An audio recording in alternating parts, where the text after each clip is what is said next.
Hello friends, good evening दोस्तों। SSC GD exam 2023-24 के अपने नेक्स्ट सीरीज यानी कि सीरीज नंबर 4 को लेकर आप लोगों के सामने आ गए हैं। जैसा कि दोस्तों हमने कहा है कि एसएससी जीडी एग्जाम 2023-24 के पाठ्यक्रम जिसमें जीके जीएस आपका जनरल साइंस भी शामिल होगा, करंट अफेयर्स व हिंदी के पाठ्यक्रम, साथ में दोस्तों विविध के वो सारे चैप्टर्स जहां से एसएससी में अधिकांश रूप से क्वेश्चंस पूछे आते हैं कि पूरे पाठ्यक्रम को हम लोग 25 वीडियो के अंदर पूरी तरह से कंप्लीट करेंगे। इसी क्रम में दोस्तों ये हमारा सेट नंबर 4 है जिसमें मोस्ट इंपोर्टेंट सिलेक्टेड प्रश्नों को शामिल करने का प्रयास किया गया है। साथ में दोस्तों एक्स्ट्रा फैक्ट को भी पूरी तरह से कवर करने का प्रयास किया गया है। तो दोस्तों आप लोग इन्हें कॉन्सेंट्रेट होकर सॉल्व करें, क्वेश्चंस कम सॉल्व होने पर पुनः प्रश्नों का रिवीजन करें ताकि एसएससी जीडी एग्जाम 2023-24 में आप लोग अच्छे से अच्छा परफॉर्मेंस कर सकें। तो चलिए दोस्तों ज़्यादा समय न लेते हुए हम लोग इन सभी मोस्ट इंपोर्टेंट प्रश्नों को सॉल्व करना शुरू करते हैं। दोस्तों क्वेश्चन नंबर 1 है हमारा, जैन धर्म के 24वें एवं अंतिम तीर्थंकर कौन थे। मोस्ट इंपोर्टेंट क्वेश्चन है दोस्तों, आपके ट्रेंड में रहेगा, ध्यान रखिए आप लोग। जैन धर्म हो गया, बौद्ध धर्म हो गया, संघ एवं राज क्षेत्र हो गया, मूल अधिकार हो गया, मौलिक कर्तव्य हो गया, राज्य के नीति निर्देशक सिद्धांत हो गए। इसके अलावा दोस्तों 42वां संविधान संशोधन, 44वां संविधान संशोधन, 73वां संविधान संशोधन, 86वां संविधान संशोधन, महान्यायवादी, महाधिवक्ता, लोक नियंत्रक एवं महालेखा परीक्षक, वित्तीय आयोग हो गया, भारत की प्रमुख नदियों से संबंधित क्वेश्चन हो गए। इसके अलावा दोस्तों शास्त्रीय नृत्य एवं लोक नृत्य हो गया, वादक एवं वाद्य यंत्र हो गए, भारत के प्रमुख उत्सव मेले त्योहार हो गए, पंचवर्षीय योजना हो गया, खेल जगत के मॉडरेट लेवल के क्वेश्चंस हो गए, महत्वपूर्ण दिवस से क्वेश्चंस हो गए। ये सारे आपके ट्रेंड में रहेंगे और यहाँ से आप लोग देखिएगा हर शिफ्ट में अधिकांश क्वेश्चन देखने को मिलेंगे। तो इन सभी टॉपिक्स को पूरी तरह से कवर करने का प्रयास करें। तो चलिए दोस्तों क्वेश्चन नंबर 1 देखते हैं हम लोग। जैन धर्म के 24वें एवं अंतिम तीर्थंकर कौन थे। करेक्ट आंसर होगा महावीर स्वामी। अब एक्स्ट्रा फैक्ट में चलेंगे जहां से सारी चीजें क्लियर हो जाएंगी। ध्यान दीजिएगा दोस्तों, मोस्ट इंपोर्टेंट फैक्ट है हमारा। फैक्ट नंबर 1 है दोस्तों, जैन धर्म में कुल 24 तीर्थंकर हुए थे। सबसे पहले ध्यान रखिएगा, जैन धर्म के प्रथम तीर्थंकर ऋषभदेव थे जिन्हें जैन धर्म का संस्थापक माना जाता है। जैन धर्म के 24वें एवं अंतिम तीर्थंकर महावीर स्वामी थे जिन्हें जैन धर्म का वास्तविक संस्थापक माना जाता है। महावीर स्वामी ने अपने उपदेश प्राकृत भाषा में दिए थे। पार्श्वनाथ जैन धर्म के 23वें तीर्थंकर थे। महावीर स्वामी का जन्म वैशाली के निकट कुंडग्राम में 540 ईसा पूर्व में हुआ था। इनके बचपन का नाम वर्धमान था। तो यहाँ से जो चीजें निकल के आए दोस्तों, जैन धर्म के 24वें अंतिम तीर्थंकर महावीर स्वामी थे। प्रथम तीर्थंकर ऋषभदेव थे जिन्हें कि जैन धर्म का संस्थापक माना जाता है। जैन धर्म के 24वें एवं अंतिम तीर्थंकर महावीर स्वामी थे जिन्हें कि जैन धर्म का वास्तविक संस्थापक माना जाता है।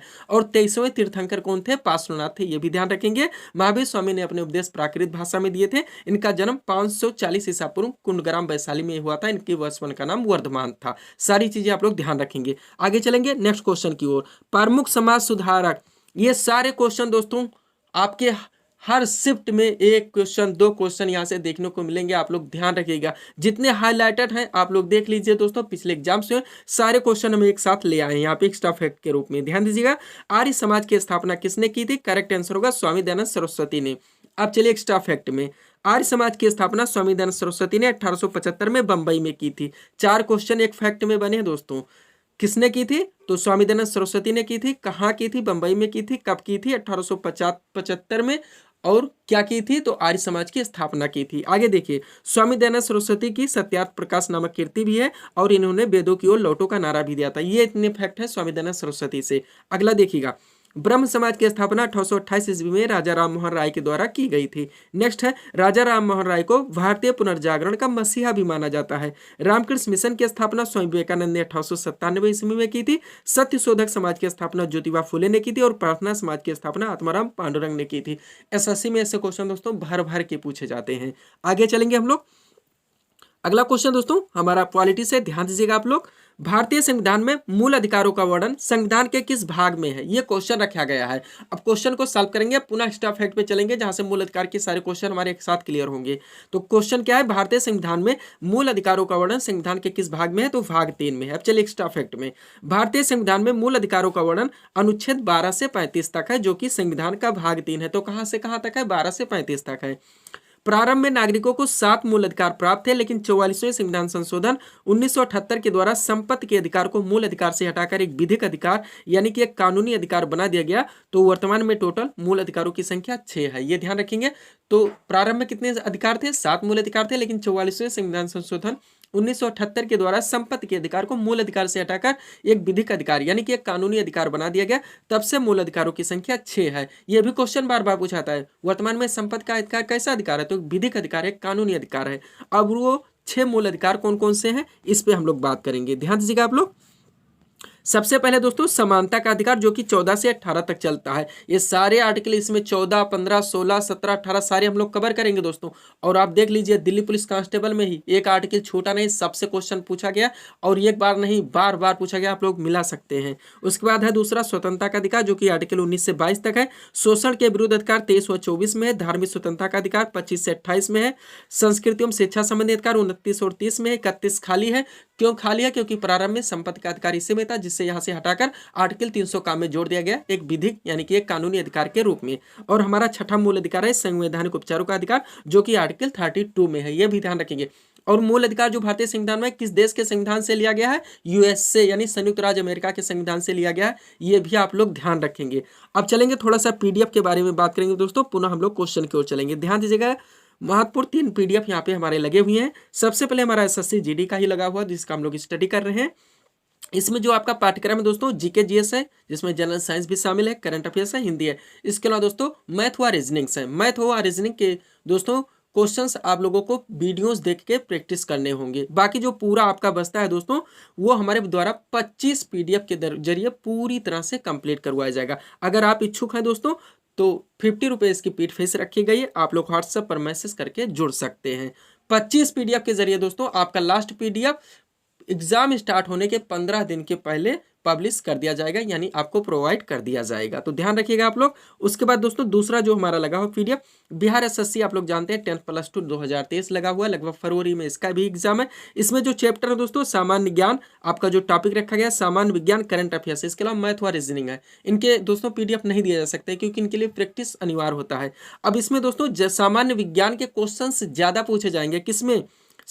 बिहार एसएससी 10+2 में, तो इसलिए दोस्तों यहाँ पे कंबाइन नहीं बन सकता। दूसरी बात है एसएससी जीडी में हिंदी है और इसमें बिहार एसएससी में हिंदी नहीं है। और दोस्तों बिहार एसएससी का जो है इसमें बिहार जीके को भी पूरी तरह से कवर करना होगा, इसलिए कंबाइन नहीं बन सकता और हम लोग किसी भी क्वेश्चन पे रिस्क नहीं ले सकते। और लास्ट पीडीएफ है दोस्तों यूपीपीएससी आरओ 2023, लगभग फरवरी स्टार्ट से ही दोस्तों इसका भी एग्जाम होगा। पीटी का आप लोग जानते हैं 2 पेपर करवाए जाएंगे। पहला सामान्य अध्ययन होगा यानी जीएस होगा, जिसमें मॉडरेट लेवल के काफी रेयर टाइप के क्वेश्चंस पूछे जाते हैं। और दूसरा सामान्य हिंदी का होगा जिसमें 6 चैप्टर शामिल हैं। आप लोग जानते हैं दोस्तों 140 क्वेश्चन का आपका सामान्य अध्ययन होगा और सामान्य हिंदी का टोटल 60 क्वेश्चन का करवाया जाएगा। इसका पूरा पीडीएफ दोस्तों 40 पीडीएफ के जरिए इसके पूरे पाठ्यक्रम को क्लियर करवाया जाएगा। पेड फीस इसकी 100 रुपये रखी गई क्योंकि मटेरियल कलेक्शन में आप लोग जानते हैं इसमें काफ़ी मॉडरेट लेवल के क्वेश्चंस हैं, काफ़ी मेहनत करनी होगी। बाकी जो बिहार एसएससी और एसएससी जीडी का है टोटल 25 पीडीएफ के जरिए क्लियर करवाया जाएगा। तो अगर आप लोग इच्छुक हैं दोस्तों, एक अच्छी प्रिपरेशन चाहते हैं तो आप व्हाट्सएप पर मैसेज करें दोस्तों, ऐसे पीडीएफ लें और अच्छी तरह से प्रिपरेशन करें। एक चीज़ ध्यान रखें दोस्तों, ठंडी का मौसम ये सभी लोग जानते हैं, लेकिन जीवन में जब भी किसी भी चीज़ का रिजल्ट निकल कर आता है तो उसमें लिख कर नहीं आता कि आप परेशान थे, आपके पास कोई मजबूरियां थी या किसी आप समस्या में पड़ गए थे। रिजल्ट में एक ही चीज़ लिख कर आता है कि आप होने वाले एग्जाम्स में पास हुए या फेल, और सभी लोग यही पूछते हैं, आपको बताना ही होता है कि हम जीते या हारे। तो ये चीज़ ध्यान रखिएगा, ठंडी का मौसम हो कैसा भी मौसम हो प्रिपरेशन कंटिन्यू होनी ही चाहिए। आगे चलते हैं क्वेश्चन की ओर। क्वेश्चन क्या है दोस्तों, बांधवगढ़ राष्ट्रीय उद्यान किस राज्य में स्थित है? ये क्वेश्चन हम लोग देखेंगे।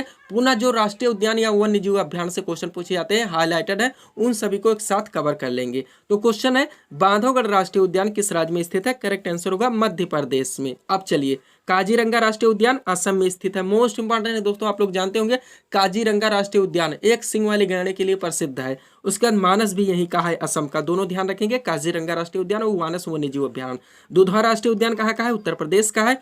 जिम कार्बेट राष्ट्रीय उद्यान कहाँ के हैं? उत्तराखंड के हैं।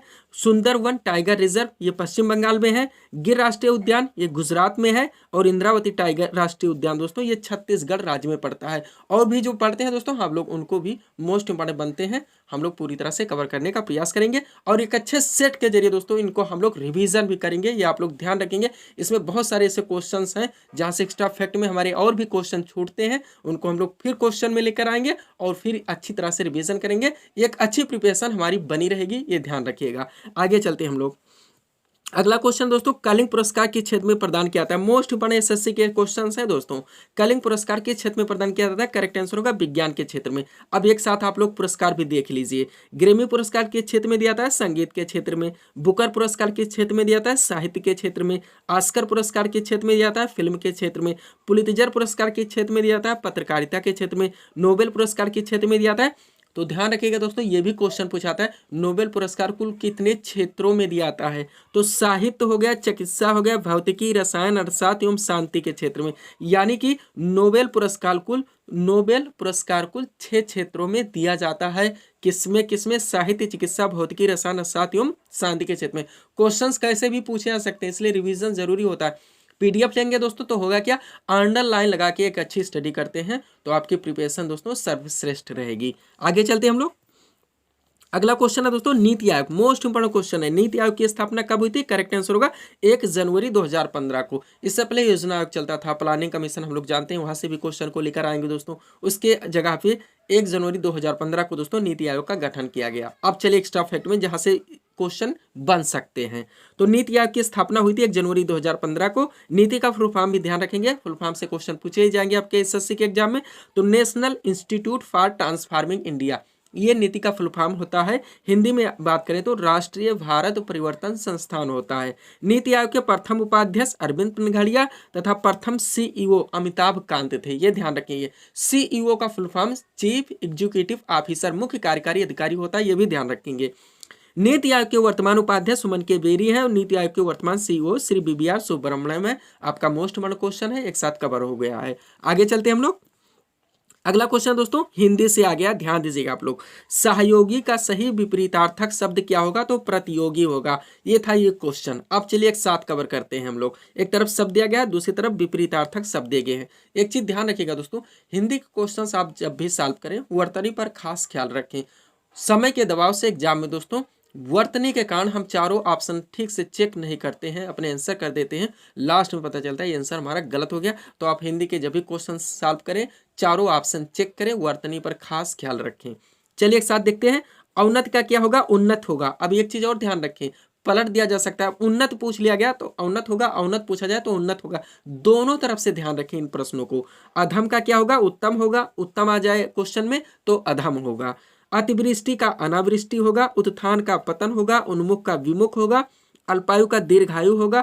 अंधकार का प्रकाश होगा। उत्कृष्ट का निकृष्ट होगा। ध्यान रखिए ये इजी जरूर है दोस्तों, लेकिन ऐसे क्वेश्चंस में गलतियां हो जाती हैं और ये कि क्वेश्चन की आप लोग कीमत जानते हैं, माइनस मार्किंग भी आप अच्छी तरह से समझते हैं। न्यून का क्या होगा? विपरीतार्थक अधिक होगा। निरक्षर का क्या होगा? साक्षर होगा। उपस्थिति का क्या होगा? अनुपस्थिति होगा। गृहस्थ का क्या होगा? सन्यासी होगा। अब सन्यासी कैसे लिखा हो ध्यान से देखिए दोस्तों। यही कारण है कि वर्तनी के कारण हम जिनको इजी समझते हैं हमसे वहीं पर गलतियां हो जाती हैं। तो चलते हैं नेक्स्ट क्वेश्चन की ओर। अगला क्वेश्चन है दोस्तों जनरल साइंस से मोस्ट इंपोर्टेंट क्वेश्चन, महत्वपूर्ण खोज आविष्कारक से जो क्वेश्चन पूछे जाते हैं। फाउंटेन पेन का आविष्कार किसने किया था? करेक्ट आंसर होगा लेविस वाटरमैन ने। ये हो गया हमारा क्वेश्चन। अब चलिए जितने मोस्ट इंपोर्टेंट महत्वपूर्ण खोज और आविष्कारक से क्वेश्चन पूछे जाते हैं हम लोग एक साथ कवर करेंगे। ध्यान दीजिएगा। डायनेमो के आविष्कारक या खोजकर्ता कौन थे? माइकल फैराडे थे। माइक्रोफोन के कौन थे? ग्राहम बेल थे। पेंसिलिन के कौन थे? अलेक्जेंडर फ्लेमिंग थे। प्रिंटिंग प्रेस के कौन थे? जॉन गुटेनबर्ग थे। बैरोमीटर के कौन थे? ई टोरी शैली थे। आगे चलेंगे हम लोग, बैरोमीटर तक हमारा हो चुका है। अगला है दोस्तों कार्बन पेपर, इनके खोजकर्ता कौन थे? राल्फ वेडबुश थे। अब यहाँ पे देखिए टेलीविजन एक आंतरिक होता है, एक इलेक्ट्रॉनिक होता है। तो जो यांत्रिक है इनकी खोज जेल बेड ने की थी, यही गलतियां हो जाती हैं। और टेलीविजन जो इलेक्ट्रॉनिक है इसकी खोज दोस्तों टेलर फारन्सवर्थ ने की थी। नायलॉन की खोज डॉक्टर वालेस कैरायस ने की थी और ग्लाइडर की खोज जॉर्ज कैली ने की थी। ये सारे हम लाए दोस्तों, और इनमें जो छोड़ते हैं अभी और हम लोग सर देखेंगे और इनका भी रिवीजन करेंगे, एक अच्छी प्रिपरेशन करेंगे। अगला क्वेश्चन देखेंगे जो कि हमारा हिस्ट्री से है। क्वेश्चन क्या है दोस्तों? पानीपत का प्रथम युद्ध किनके किनके बीच में हुआ था? तो बाबर और इब्राहिम लोदी के बीच में हुआ था। अब हम लोग जानते हैं पानीपत में 3 युद्ध लड़े गए थे। अब चलिए तीनों एक साथ क्लियर कर लेते हैं। यही जरूरी होता है दोस्तों कि जो क्वेश्चन मिले उनमें जितने भी एक्स्ट्रा फैक्ट मिले वो पूरी तरह से एक साथ क्लियर हो जाए, तो हमारी कंटिन्यू दोस्तों वहाँ पे जो स्टडी है बहुत अच्छे कांस्टेंट ढंग से चलती है।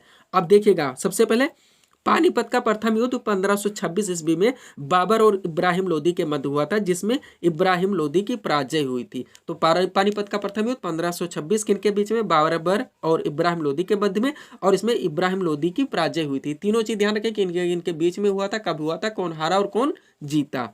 जैसे आपका एग्जाम चल रहा है, कितने कंपटीटर हैं और कब एग्जाम होगा, कितने हारेंगे कितने जीतेंगे। अगला है पानीपत का द्वितीय युद्ध 1556 ईस्वी में अकबर व हेमू के बीच में हुआ था।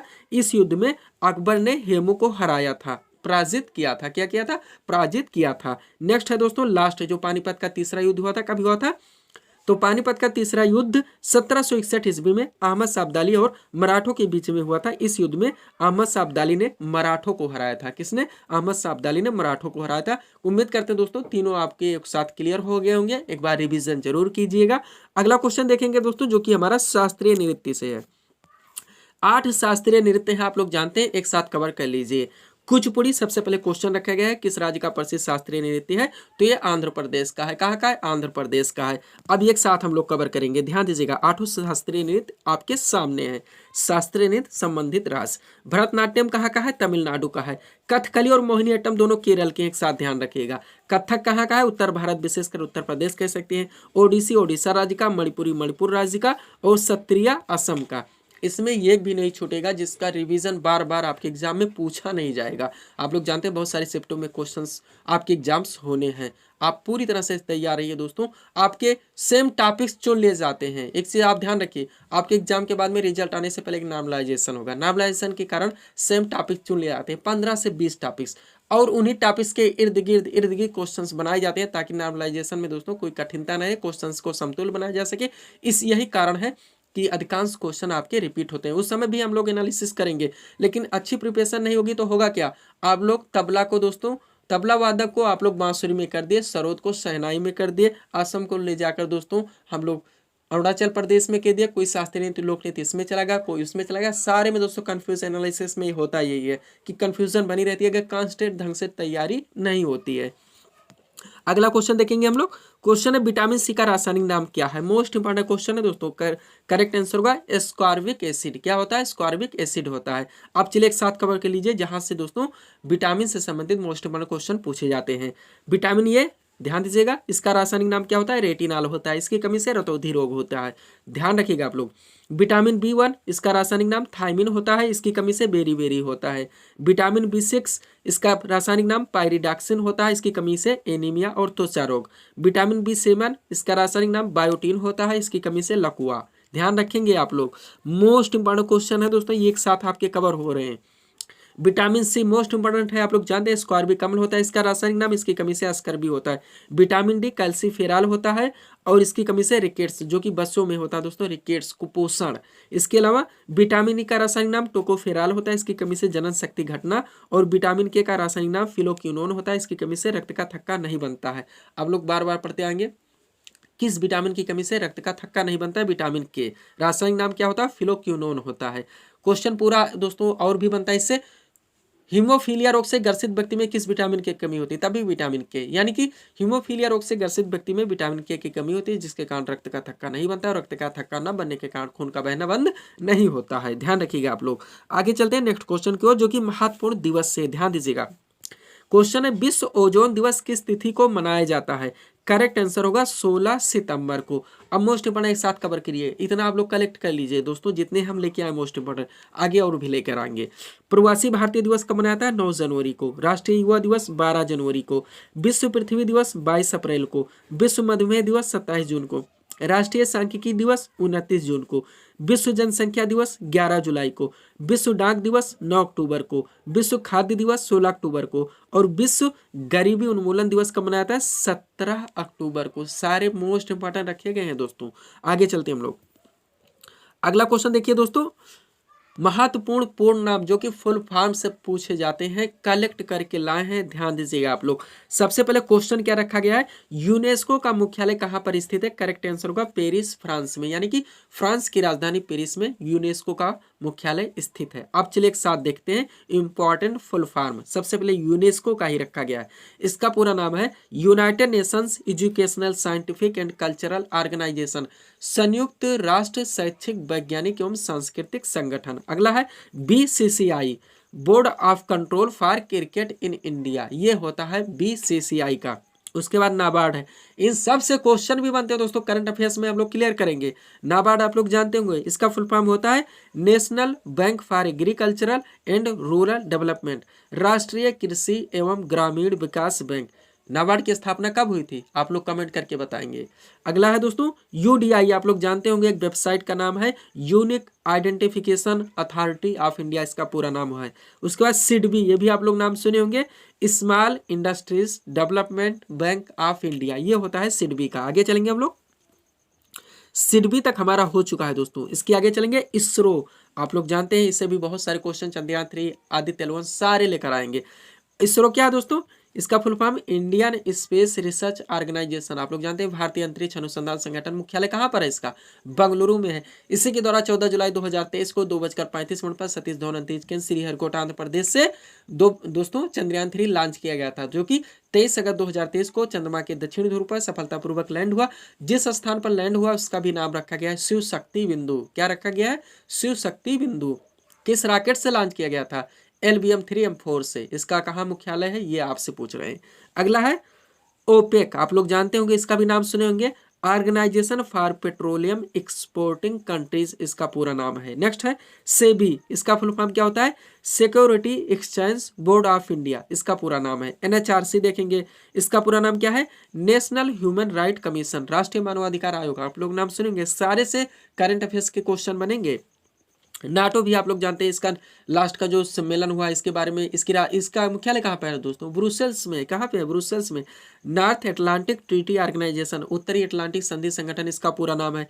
ICR भी नाम सुने होंगे, Indian council for agricultural research होता है। क्या होता है, Indian council for agricultural research. Most important सारे रखेंगे हो दोस्तों। आगे चलते हैं नेक्स्ट क्वेश्चन की ओर। अगला क्वेश्चन करंट अफेयर्स से आ गया, देखिएगा दोस्तों ध्यान से। 68वें फिल्म फेयर अवार्ड 2023 में सर्वश्रेष्ठ फिल्म का पुरस्कार किसे मिला, करेक्ट आंसर होगा गंगूबाई काठियावाड़ी को। मोस्ट इंपॉर्टेंट क्वेश्चन है। अब ये क्वेश्चन आ गया है, अब चलिए एक साथ हम लोग कवर करते हैं करंट अफेयर्स के मोस्ट इंपॉर्टेंट प्रश्नों को। सबसे पहला क्वेश्चन है, हाल ही में किसने रेमन मैग्सेसे पुरस्कार 2023 जीता है, तो रवि कन्नन है। नेक्स्ट, फेमिना मिस इंडिया 2023 का खिताब किसने जीता, तो नंदिनी गुप्ता ने। अगला है, मिसेज यूनिवर्स इंडिया 2023 का ताज किसे मिला, तो माधुरी पटेल को। अगला है, मिसेज अर्थ इंडिया 2023 का खिताब किसने जीता, प्रियंश सेन ने जीता। आगे चलेंगे हम लोग, प्रियंश सेन तक हमारा हो चुका है। उसके बाद हाल ही में जारी वैश्विक शांति सूचकांक 2023 में भारत का स्थान तो 126वां स्थान। नेक्स्ट, हाल ही में जारी वर्ल्ड हैप्पीनेस इंडेक्स 2023 में भारत का स्थान तो 126वां। दो में 126वां है दोस्तों, वैश्विक शांति सूचकांक 2023 और वर्ल्ड हैप्पीनेस इंडेक्स 2023, इन दोनों में भारत का स्थान 126वां है। Next, French open tennis tournament 2023 में पुरुष वर्ग का खिताब नोवाक जोकोविच ने जीता। नेक्स्ट है, ऑस्ट्रेलिया ओपन 2023 में पुरुष वर्ग का खिताब तो ये भी नोवाक जोकोविच, दोनों नोवाक जोकोविच ने जीता। इसलिए हम दोस्तों क्वेश्चन को भी एक साथ सेट किए हैं ताकि आप लोगों को कंफ्यूजन न हो, एक साथ मिल जाए, याद रहे। सेट ऐसे बनाने में दोस्तों काफ़ी मेहनत करनी होती है ताकि इजी लगे, सहजता पूर्वक आप लोग याद कर सकें और ज़्यादा से ज़्यादा दिनों तक प्रिपेयर रहें। आगे चलते हैं हम लोग। अगला है, विंबलडन ओपन 2023 में पुरुष वर्ग का खिताब किसने जीता, तो कार्लोस अल्कारेज ने जीता। किसने, कार्लोस अल्कारेज ने। आगे चलते हैं हम लोग। अगला है दोस्तों, वर्ल्ड प्रेस फ्रीडम इंडेक्स 2023 में भारत का स्थान 161वां स्थान। जितने इंडेक्स से क्वेश्चन से एक साथ ले आए और इसका रिवीजन भी हम लोग जरूर करेंगे। अगला है, 42वां आसियान शिखर सम्मेलन कहां पर आयोजित हुआ, इंडोनेशिया में। नेक्स्ट, अंतरराष्ट्रीय बुकर पुरस्कार 2023 से किसे सम्मानित किया गया, तो जॉर्जी गोस्पोदिनो को। अगला है, ब्रिक्स, आप लोग जानते होंगे, ब्राजील, रूस, इंडिया, चाइना और साउथ अफ्रीका ब्रिक्स हो गया। शिखर सम्मेलन 2023 कहां आयोजित हुआ, तो जोहान्सबर्ग, दक्षिण अफ्रीका। अब देखिए क्वेश्चन कैसे सेट किए हैं। अगला है, ब्रिक्स शिखर सम्मेलन 2024 का आयोजन कहाँ होगा, तो रूस में होगा। ये भी आप लोग ध्यान रखें। 23 कहाँ पे हुआ है, जोहान्सबर्ग दक्षिण अफ्रीका में। 24 कहाँ पे होगा, रूस में होगा। कोई भी क्वेश्चन मिस नहीं होना चाहिए। अब G20 भी हम ऐसे ही सेट कर दिए हैं। G20 शिखर सम्मेलन 2023 की अध्यक्षता किस देश ने की, भारत ने की, आप लोग जानते हैं। और G20 शिखर सम्मेलन 2024 की अध्यक्षता कौन करेगा? तो ब्राजील के द्वारा की जाएगी। अगला क्वेश्चन देखिए, IIFA 2023 में सर्वश्रेष्ठ फिल्म का अवार्ड किसे मिला? दृश्यम 2 को। अगला क्वेश्चन है जो हमारा क्वेश्चन बनाया गया था, 68वां फिल्म फेयर अवार्ड 2023 में सर्वश्रेष्ठ फिल्म तो गंगूबाई काठियावाड़ी है। अगला पॉइंट देखिए, दो क्वेश्चन एक साथ सेट किए कैसे। रणजी ट्रॉफी 2023 की विजेता टीम सौराष्ट्र और रणजी ट्रॉफी 2023 की विजेता टीम बंगाल, ताकि कंफ्यूजन ना रहे, कहीं आप विजेता पढ़ लें कहीं विजेता मिल ले, फिर दोनों एक में मिल जाए कि विजेता कौन था विजेता कौन था, ये भी जरूरी होता है स्टूडेंट के लिए। आगे चलेंगे हम लोग। अगला दोस्तों, हाल ही में जारी स्वच्छ वायु सर्वेक्षण 2023 में शीर्ष स्थान पर कौन सा शहर रहा? तो इंदौर, जो कि मध्य प्रदेश में पड़ता है। ये कंटिन्यू दोस्तों स्वच्छता में बना रहता है, ध्यान रखिए आप लोग। अब देखिए दो क्वेश्चन एक साथ सेट किए गए। फुटबॉल टूर्नामेंट संतोष ट्रॉफी 2023 की विजेता टीम कर्नाटक और फुटबॉल टूर्नामेंट संतोष ट्रॉफी 2023 की विजेता टीम मेघालय। और एक क्वेश्चन यहाँ से और बनता है, संतोष ट्रॉफी किससे संबंधित है? फुटबॉल से संबंधित है। ऐसा भी क्वेश्चन बार बार एसएससी में पूछा था, इसलिए क्वेश्चन के आगे हम लगा दिए फुटबॉल टूर्नामेंट। अब चलते हैं नेक्स्ट क्वेश्चन की ओर। उम्मीद करते हैं दोस्तों आप लोगों को क्वेश्चंस में काफी सहजता महसूस होती होगी और आप कांस्टेंट ढंग से दोस्तों इसका कंटिन्यू प्रिपरेशन कर रहे होंगे। आगे चलते हैं, देखिएगा दोस्तों ध्यान से, क्वेश्चन हमारा हिंदी से आया हुआ है।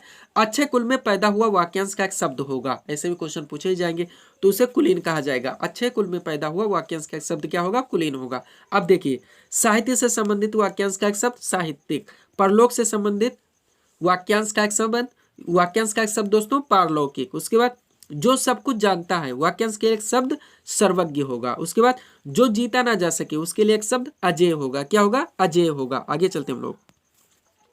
अगला है दोस्तों, बीता हुआ समय वाक्यांश का एक शब्द क्या होगा? अतीत होगा। दूसरों का भला करने वाला वाक्यांश का एक शब्द परोपकारी होगा। अत्यधिक वर्षा का होना वाक्यांश का एक शब्द अतिवृष्टि होगा। वर्षा का नहीं होना वाक्यांश का एक शब्द अनावृष्टि होगा। आंखों से ओझल वाक्यांश का एक शब्द परोक्ष होगा। एक और बचा हुआ है, एक साथ देखेंगे पुनः दोस्तों, और भी क्वेश्चन हम लेके आएंगे जो मोस्ट इंपॉर्टेंट है। सब जगह व्याप्त वाक्यांश का एक शब्द क्या होगा? सर्वव्यापी होगा। आगे चलते हैं नेक्स्ट क्वेश्चन की ओर। अगला क्वेश्चन देखिए दोस्तों कैसे सेट किया गया है, आप लोगों का फेवरेट टॉपिक है ये। जाकिर हुसैन का संबंध किस वाद्यन से है? तो ये तबला से संबंधित है। ये क्वेश्चन हो गया। अब एक साथ कैसे सेट किए वो आप देखिए। सबसे पहले सितार वादक। अब सितार वादक से कौन कौन है दोस्तों? तो पंडित रविशंकर, निखिल बनर्जी और विलायन खां, तीनों मोस्ट इंपॉर्टेंट है, ध्यान रखेंगे आप लोग। तबला वादक जाकिर हुसैन, अल्लाह रखा खां और गुदई महाराज एक साथ मिल रहे हैं दोस्तों, ध्यान रखिएगा आप लोग। मोस्ट इंपॉर्टेंट आपके हर शिफ्ट में क्वेश्चन ये मिलेंगे। तो क्या है दोस्तों? तबला वादक में तीन मोस्ट इंपॉर्टेंट, जाकिर हुसैन, अल्लाह रखा खां और गुदई महाराज। बांसुरी वादक में हरिप्रसाद चौरसी, आप कभी भी मत भूलिएगा, पन्नालाल घोष और रोनू मजूमदार, ये है बांसुरी वादक।